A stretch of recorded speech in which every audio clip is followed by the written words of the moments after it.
எவ்வளவு தர தரன்னு இழுத்துட்டு போய் கழுத்து போட்டின்னு சொன்னா போட போயிடுவாளே. வா வாடி.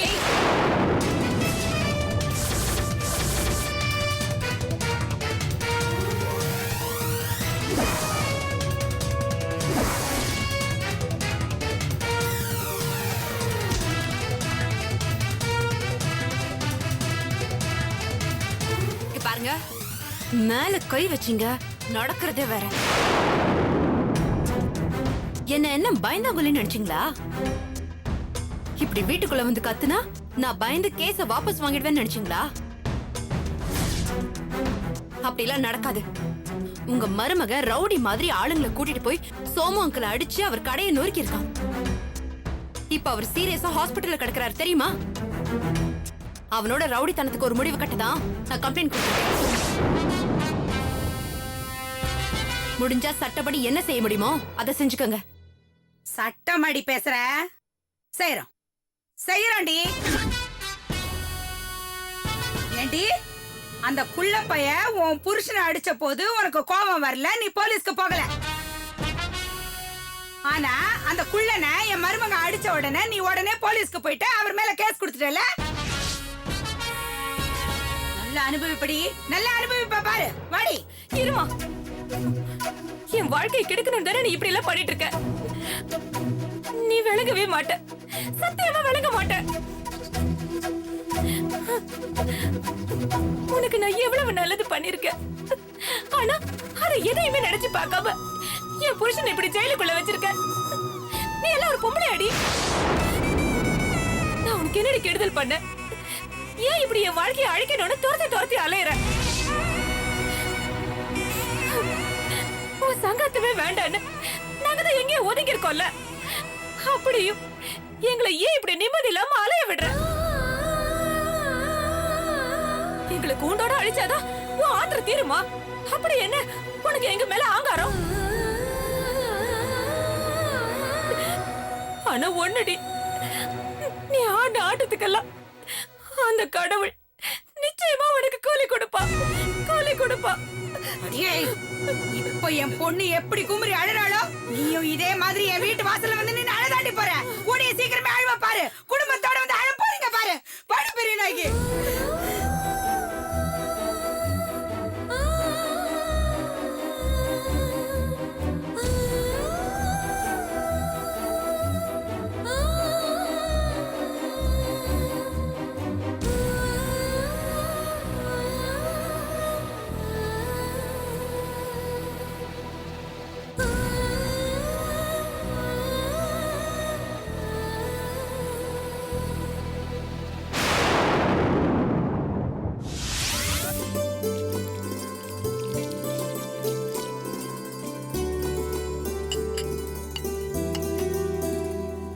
ஏமா குழந்தை சாப்பிட்டுச்சா? சாப்பிட்டு தூங்க போயிட்டா. மாப்பிள்ளை போய் சாப்பிட வர சொல்லு. இல்லப்பா, அவர் இன்னும் வரல. இப்ப வந்துருவாரு. அப்படியா? வந்தா சேர்ந்து சாப்பிடலாமேன்னு பார்த்தேன். சொந்தமா தொழில் பண்றாருல, அதனால லேட்டாம இருக்கு.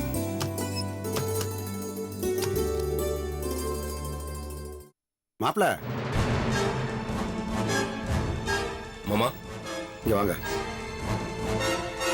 கொஞ்சம் வாங்க மாப்பிள்ள. வாங்க. அப்பா உங்களுக்காக தான் காத்துட்டு இருந்தாரு, சேர்ந்து சாப்பிடணும்னு. உட்காருங்க. இல்ல, நான் ஃப்ரெண்ட்ஸ் கூட வெளியே சாப்பிட்டு வந்துட்டேன். நீங்க சாப்பிடுங்க. என்னங்க நீங்க ஃப்ரெண்ட்ஸ் கூட சாப்பிட்டேன்னு சொல்றீங்க? அப்பா உங்களுக்காக தான் இவ்வளவு நேரம். விடுமா, போன இடத்துல யாராவது சாப்பிட்டு சொல்லிப்பாங்க. மாப்பிள்ள சாப்பிட்டுருப்பாரு, வேற ஒண்ணும் இல்ல. சரிங்க மாமா, நீங்க சாப்பிடுங்க, நான் வரேன். மாப்பிள்ள கொஞ்சம் உட்காருங்க, உங்கள்கிட்ட பேசணும். உட்காருங்க.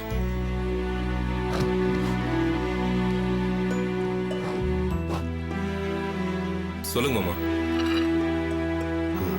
மாப்பிள்ள, உங்க பிசினஸ் எல்லாம் எப்படி இருக்கு? முதல் ப்ராஜெக்ட் ஆரம்பிச்சிட்டீங்களா? ஆரம்பிச்சிட்டோம். ஒரு பிளாட்டை கட்ட போறோம். அந்த ஏரியாலே அப்படி ஒரு பிளாட் இல்லன்ற அளவுக்கு கட்ட போறோம். கேள்விப்பட்டேன். அது அந்த திருநாகேஸ்வரத்துக்கு பக்கத்துலானே? ஆமா மாமா, இடம் சீப் ரேட்டுக்கு வந்துச்சு. டக்குன்னு வளைச்சு போட்டு வேலையை ஆரம்பிச்சிட்டோம். மாப்பிள்ள, அந்த இடம் நாங்க வேண்டாம்னு ஒதுக்குன இடம். சீப்பா வந்துச்சுன்னு சொல்லி வாங்கி போட்டிருக்கீங்க. நல்லா ஏமாத்திட்டீங்க. ஆமா மாப்பிள்ள, அது ஒரு காலத்துல ஏரியா இருந்த இடம். காலப்போக்கில் மண்ணை போட்டு மிதப்பி உயரமாக்கிட்டாங்க. அதுல போய் நீங்க பில்டிங் கட்டினீங்கன்னா பில்டிங் உள்ளே இல்லை போயிடும். சரி மாப்பிள்ள, இப்போ ஒன்றும் கெட்டு போகல. அந்த இடத்துல பில்டிங் கட்ட வேண்டாம், வேற இடத்துல கட்ட. இல்ல மாமா, நான் அந்த இடத்துல தான் பில்டிங் கட்ட போறேன். நீங்க சொன்ன எல்லா விஷயம் எங்களுக்கும் தெரியும். அது தெரிஞ்சுதான் அந்த இடத்தையே வாங்கினேன். என்ன மாப்பிள்ள, தெரிஞ்சே கிணத்துக்குள்ள விழுந்த மாதிரி பேசுறீங்க? இல்ல மாமா, மத்தவங்க பயந்த ஒரு விஷயத்த நாங்க தைரியமா இறங்கி செய்யறோம்னு சொல்றேன்.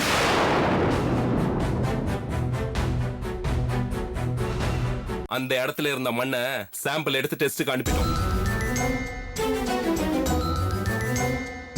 அந்த இடத்துல எப்படி பில்டிங் கட்டுறதுன்னு பிளானும் பண்ணிட்டோம். அதனால அந்த இடத்துல தான் பில்டிங் கட்ட போறோம்.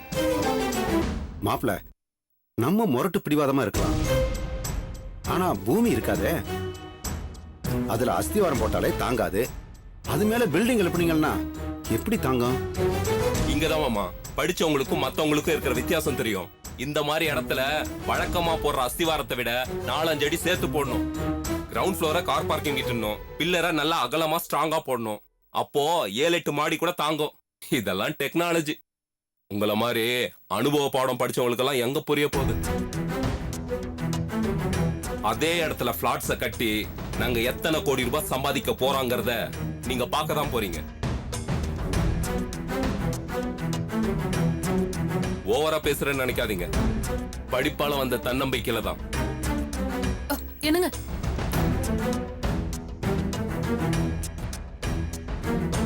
என்னங்க இது? தொழில் தொடங்கி ஒரு வாரம் கூட ஆகல, இந்த முட்டாள் மாப்பிள என்ன பேச்சு பேசிட்டு போறான் பாத்தீங்களா? சரி விடு. பட்டால் தான் அறிவு வரும், கெட்டால் தான் தெளிவு வரும்னு சொல்லுவாங்க. பட்டு கெட்டு வரட்டும், சாப்பிட போடு.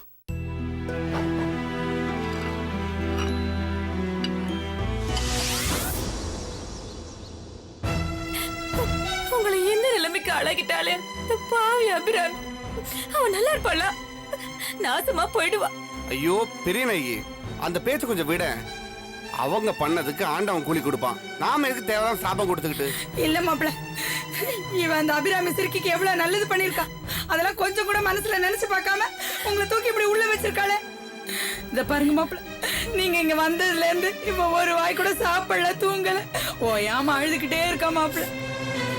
இந்த பார் பெரிய நாயகி, எனக்கு என்ன ஆயுள் தண்டனை கொடுத்து ஜெயிலே போட்டிருக்காங்க. லாக்அப்ல தானே வச்சிருக்காங்க. கோர்ட்டுக்கு போறதுக்கு முன்னாடியே ஜாமீன்ல வெளியே வந்துட போற. தைரியமா இரு. இல்லங்க, எனக்கு என்னமோ ரொம்ப பயமா இருக்கு. நீங்க வெளியே வந்தாதான் எனக்கு நிம்மதி. அத்தை, ஏதாவது ஆறுதல் சொல்லி பெரிய நாயகி சமாதானப்படுத்துங்க. இதெல்லாம் ஒரு சின்ன மேட்டர் அத்தை. யாரா இதுக்கு போய் அழுவாங்களா? மாப்பிள்ள, என்னால தானே உங்களுக்கு இந்த நிலைமை. எனக்காக தட்டி கேட்க போய் தானே இப்ப இங்க இருக்கீங்க. மனசுக்கு ரொம்ப கஷ்டமா இருக்கு மாப்பிள்ள. சாரி மாப்பிள்ள. என்ன மச்சான் நீங்க இதுக்கெல்லாம் போய் சாரி கேட்டுக்கிட்டு? உங்களுக்காக இல்ல, நம்ம வீட்டுல ஒரு பிரச்சனை இருந்தோம், அதுல நான் தலையிட்டு அதுக்காக நான் உள்ள இருக்கேன்னா நான் ரொம்ப பெருமைப்படதான் செய்யறேன். உங்களுக்கு பெருமையா இருக்கலாம், ஆனா எனக்கு பயமா இருக்கு. ஐயோ பெரிய நாயகி, அழுவாத பெரிய நாயகி.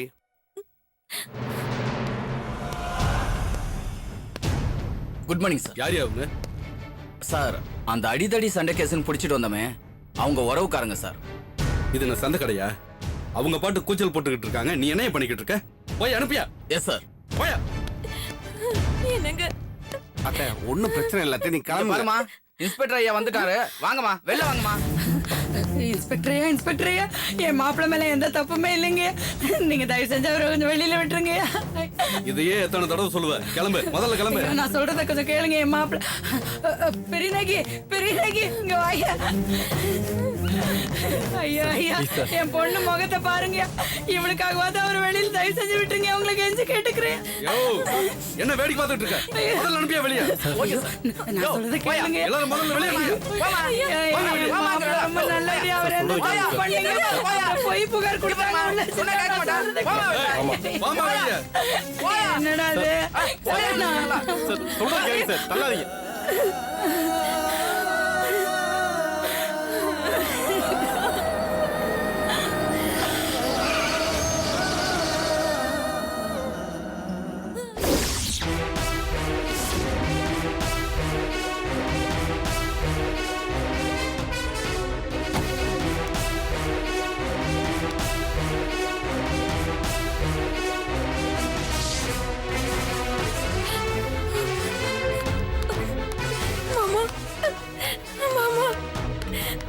புள்ளைய பிடிச்சு உள்ள வச்சிருக்காங்க மாமா. அவரை வெளியே விட சொல்லுங்க மாமா. நீங்க சொன்னா அவங்க கேட்பாங்க மாமா. உங்க கால்ல வேண்டாம். சம்மந்தி சம்மந்தி நல்ல நேரத்துல தான் வந்திருக்கீங்க. உங்க புள்ளைய போய் புகார் கொடுத்து நேத்தில இருந்து உள்ள வச்சிருக்காங்க சம்மந்தி. நீங்க ஒரு வார்த்தை சொன்னீங்கன்னா உடனே வெளியில விட்டுருவாங்க சம்மந்தி. சம்மந்தி சம்மந்தி சம்மந்தி சம்மந்தி நீங்க வந்தது மனசுக்கு ரொம்ப நிம்மதியா இருக்கு சம்மந்தி. மாப்பிள்ள தான் ஆடலைனாலும் தான் சதா ஆடுன்னு சொல்லுவாங்கல்ல, அதே மாதிரி உங்க அப்பா உங்களை வெளியில எடுக்கிறதுக்காக வந்திருக்காங்க பாத்தீங்களா? அடச்சி, அவனை இவனை ஜாமீன்ல எடுக்க விட.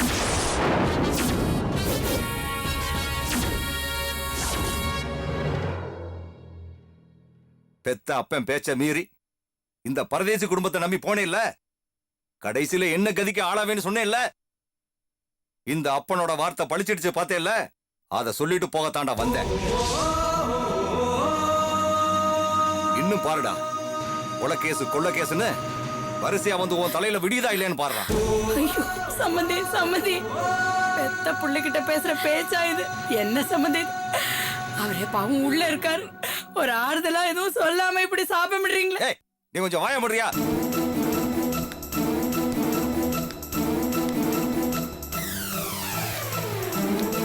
இன்ஸ்பெக்டர், அவனை என் பையனும் கூட பார்க்காதீங்க. அவனுக்கு எனக்கு எந்த சம்பந்தம் இல்லைன்னு நான் விடுதலை பத்திரம் எழுதி வாங்கிட்டேன். அவன் மேல எவ்வளவு ஸ்ட்ராங்கா கேஸ போட முடியுமோ அவ்வளவு ஸ்ட்ராங்கா கேஸ போட்டு 4-5 வருஷம் உள்ளே வச்சிருங்க. அப்பதான் அவனுக்கு புத்தி வரும்.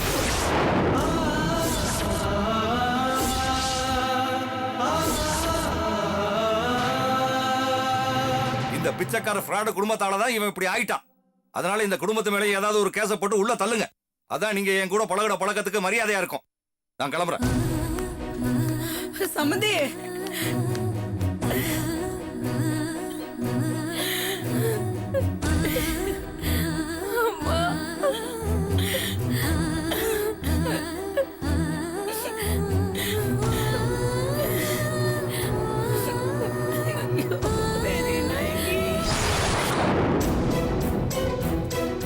இன்னும் ஏமா இங்க நின்னுட்டு இருக்கீங்க? அதான் பெத்த அப்பனே புள்ளைய வெளியே விடாதீங்கன்னு சொல்லிட்டாருல, கிளம்புங்க. ஐயோ ஐயா ஐயா, நம்ம ஏரியா கவுன்சிலர் வரேன்னு சொல்லிருக்காரு, கொஞ்சம் பொறுத்துக்குங்க. திருந்தவே மாட்டியா நீ? கிளம்புமா சார், வாங்க. மாப்பிள உங்க அப்பா இப்படி பேசிட்டு போயிட்டா நீங்க ஒண்ணும் மனசு உடைஞ்சு போயிடாதீங்க மாப்பிள. இந்த நம்ம ஏரியா கவுன்சிலருக்கு இந்த ஸ்டேஷன்ல செல்வாக்கு அதிகம். அவர் வந்து ஒரு வார்த்தை சொல்லிட்டாருன்னா உடனே உங்களை வெளில விட்டுருவாங்க. அத்தை, நான் ஒன்றும் கவலைப்படல அத்தை. எங்க அப்பாவெல்லாம் நம்பி நான் கிடையாது அத்தை. எனக்கு என் ஃப்ரெண்ட்ஸுங்க இருக்காங்க அத்தை. அவங்க ஒரு நல்ல வக்கீல கூட்டு வந்து என்ன ரிலீஸ் பண்ணிடுவாங்க. நீங்க கவலைப்படாதீங்க அத்தை. பெரிய நாயை கொஞ்சம் பாத்துக்கோங்க அத்தை. அழுவாங்க அத்தை. அத சார் வணக்கம் சார். வணக்கம் சார், உட்காருங்க. அந்த கேஸ கோர்ட்டுக்கு அனுப்பிடுங்க. மற்றதெல்லாம் கோர்ட்ல பாத்துக்கலாம். வணக்கங்க. வணக்கம்மா. சார், நம்ம ஏரியா பையனை அரெஸ்ட் பண்ணிட்டீங்களா சொன்னாங்க. பாவம் சார் அந்த பையன், விட்டுருங்க சார். என்ன சார் நீங்க? அவன் அடியாளுங்களை கூட்டிட்டு போய் ஒருத்தரை அடிச்சு அவரோட கடையை நொறுக்கி இருக்காங்க. இத பத்தி அபிராமிங்கிற பொண்ணு கம்ப்ளைண்ட் பண்ணிருக்காங்க. அதனாலதான் அவனை அரெஸ்ட் பண்ணி உள்ள வச்சிருக்கேன். கம்ப்ளைண்ட் என்ன சார் கம்ப்ளைண்ட்? இன்னும் எஃப்ஐஆர் போடல. பையனை கூப்பிட்டு ஒரு மன்னிப்பு கடிதம் வாங்கிட்டு வான் பண்ணி அனுப்புங்க சார். சாரி சார், கம்ப்ளைண்ட் பண்ண பொண்ணு பெரிய இடத்துல வேலை பார்க்கறாங்க. நாளைக்கு ஏன் என்ன கேட்காம அவனை ரிலீஸ் பண்ணீங்கன்னு என்கிட்ட கேட்டா பெரிய பிரச்சனை ஆயிடும் சார்.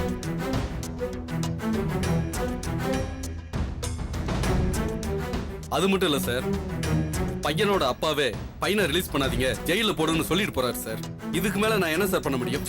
அட என்ன சார் நீங்க, படிக்காதவங்க 1000 சொல்லுவாங்க, அதையெல்லாமா கேட்டுக்கிட்டு இருக்கிறது? பையன் என்ன கொலையா பண்ணிட்டான்?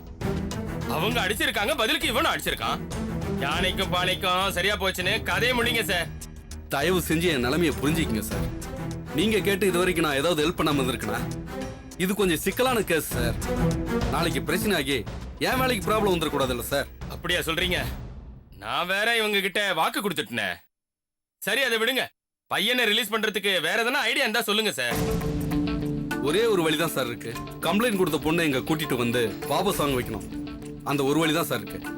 என்னம்மா, சார் சொன்னதை கேட்டீங்கல்ல? அந்த பொண்ணை சரி கட்டிங்க கூட்டிட்டு வர முடியுமா? இல்லைங்கயா, அவ ரொம்ப தலகனம் பிடிச்சவங்க. நாங்க எவ்வளவு கூப்பிட்டு இங்க வரமாட்டேன்ட்டா. அப்புறம் என்ன பண்றது? ஏன் இன்ஸ்பெக்டர், அந்த பொண்ணு வராம வேற எதுவும் பண்ண முடியாதா? எதுவும் பண்ண முடியாது சார்.